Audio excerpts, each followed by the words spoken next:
ሰላም እንዴት ናችሁልኝ? የተከበራችሁ ውድ ቻናል ቤተሰቦች፣ ዛሬ እንግዲህ እንደምትመለከቱት ለየት ያለ ቦታ ነው የተገኘ ነው።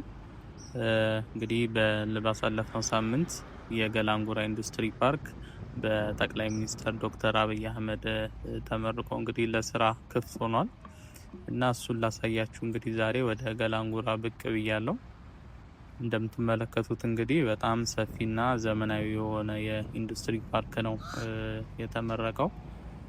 በግንቦት 8 ይላል። እንግዲህ ውስጡን ገብተን በደንብ የምንመለከተው ነው የሚሆነው። ምን እንደያዘ ዙሪያውን እየተዘዋወርን በደንብ እንጎበኛዋለን። እንግዲህ ለቻናላችን አዲስ የሆናችሁ ሰብስክራይብ በማድረግ ቤተሰባችንን መቀላቀል እንዳትረሱ። እንዲሁም ቪዲዮን ላይክ እና ሼር በማድረግ ለሌሎችም ተደራሽ እንዲሆን የበኩላችን አጋርነታችንን እናሳይ።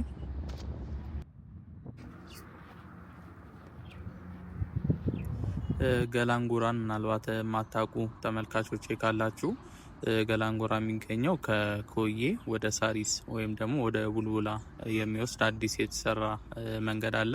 በሱ መንገድ ላይ ነው የሚገኘው። እንግዲህ እዛ አካባቢ ላይ ከቅርብ ጊዜ ወዲህ ብዙ ነገሮች እየተሰሩ ነው የሚገኘው።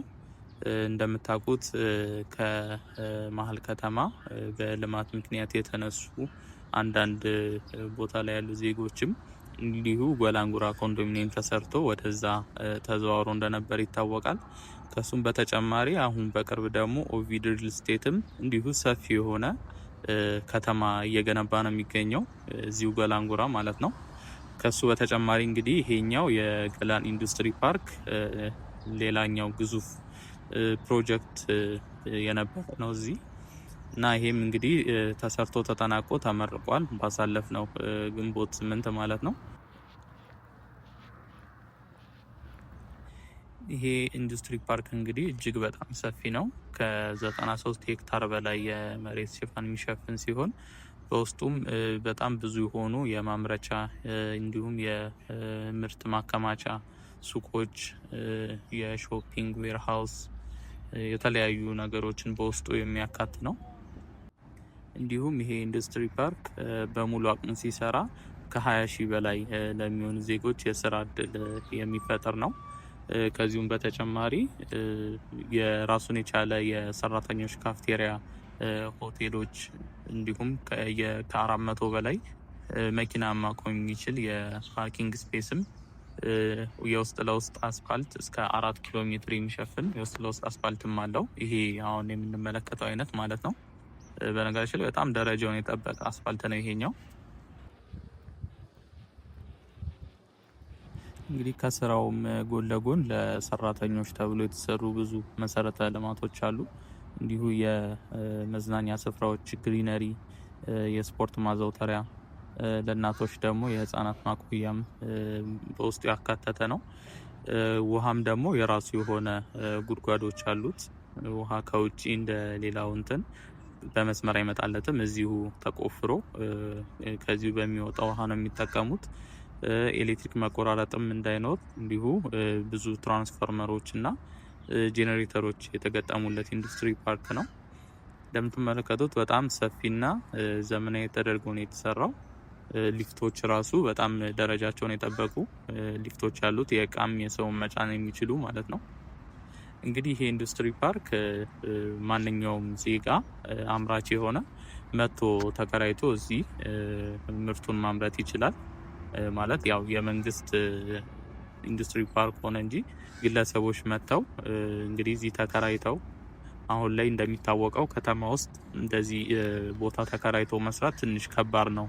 ከቦታ ውድነትም አንጻር፣ የሱቅ ኪራይ፣ እንደገና ከኤሌክትሪክ አቅርቦትም አንጻር ትንሽ ውጪ ላይ ማምረት አስቸጋሪ ስለሆነ በግልም ሆነ በቡድን ሆናችሁ እንደዚህ የማምረት ሀሳብ ያላችሁ እዚህ መታችሁ እንግዲህ አናግራችሁ ቦታ መከራየት እንደሚቻል ነግረውኛል። ምናልባት ቅድም ስገባ ጥበቆቹንም ጠይቄ ነበረ።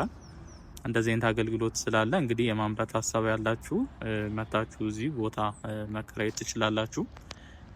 ብዙዎቹ አሁን ጀምረዋል። እንደዚህ አሁን እዚህ ያሉት አብዛኞቹ የንግድ እንትኖች እንዲህ ተከራይተው የጀመሩ ናቸው። ለቻናላችን አዲስ የሆናችሁ እንግዲህ ሰብስክራይብ በማድረግ ቤተሰባችንን ተቀላቀሉ። እንዲሁ በየቀኑ በምንለቃቸው የዎኪንግ ቱር ቪዲዮዎች አዲስ አበባ ውስጥ እየተሰሩ ያሉ አዳዲስ ፕሮጀክቶችን፣ አዳዲስ ነገሮችን በየቀኑ የምናስቃኛችሁ ነው የሚሆነው።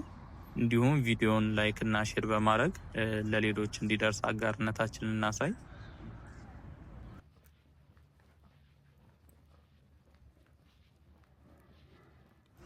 ጉብኝታችንን እንግዲህ የምንቀጥል ነው የሚሆነው። አሁን ይሄ የታችኛው በኩል ያሉት ሼዶች ናቸው።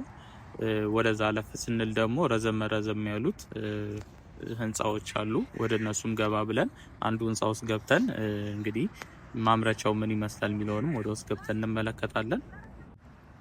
ወደ መጨረሻ ስንወጣም የፓርኪንግ ቦታውን ተመልክተን በዛውም ከግቢ ውጭ ያለውንም ገጽታ ምን ይመስላል አካባቢው፣ መንገዱ የሚለውንም ተመልክተን ነው እንግዲህ የዛሬ ጉብኝታችን የምናጠናቀቀው።